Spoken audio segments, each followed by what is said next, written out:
ఇతని పేరు మహావీర్ సింగ్ అయి ఉంటుంది. ఇతను దేశం కోసం గోల్డ్ మెడల్ గెలవాలని అనుకుంటాడు. కానీ ఇతని ఇంట్లో ఆర్థిక పరిస్థితి సరిగ్గా లేకపోవడంతో ఇతను తన కలల్ని త్యాగం చేసి ఒక నార్మల్ ఉద్యోగం చేయడం స్టార్ట్ చేస్తాడు. దాంతో మహావీర్ తన కలని తనకి పుట్టబోయే కొడుకు పూర్తి చేయాలని అనుకుంటాడు. కానీ ఇతనికి ఒక కూతురు పుడుతుంది.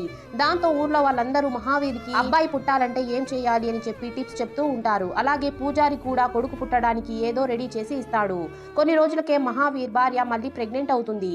ఊరి వాళ్ళందరూ ఈసారి కొడుకే పుడతాడు అని చెప్పి వెయిట్ చేస్తూ ఉంటారు. ఈసారి కూడా కూతురే పుడుతుంది. దాంతో అందరూ చాలా బాధపడతారు. మహావీర్ ఇక తన కళ పూర్తి చేయడానికి తనకి కొడుకు పుట్టడు అని చెప్పి అనుకుంటాడు. ఎందుకంటే మహావీర్ కి ఒకరి తర్వాత ఒకరు నలుగురు కూతురు పుడతారు. దాంతో మహావీర్ హోప్స్ వదిలేసి ఉంటాడు.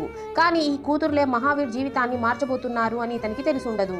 ఒకరోజు సాయంత్రం మహావీర్ తన జాబ్ పూర్తి చేసుకుని ఇంటికి రాగానే ఇతని కూతురు గీత మరియు బబీతా ఇద్దరు అబ్బాయిల్ని చాలా దారుణంగా కొట్టుంటారు. ఇది చూసిన మహావీర్ షాక్ అయిపోతాడు. ఆ తర్వాత ఏమవుతుందో తెలుసుకోవడానికి పార్ట్ 2 అని కామెంట్ చేసేయండి.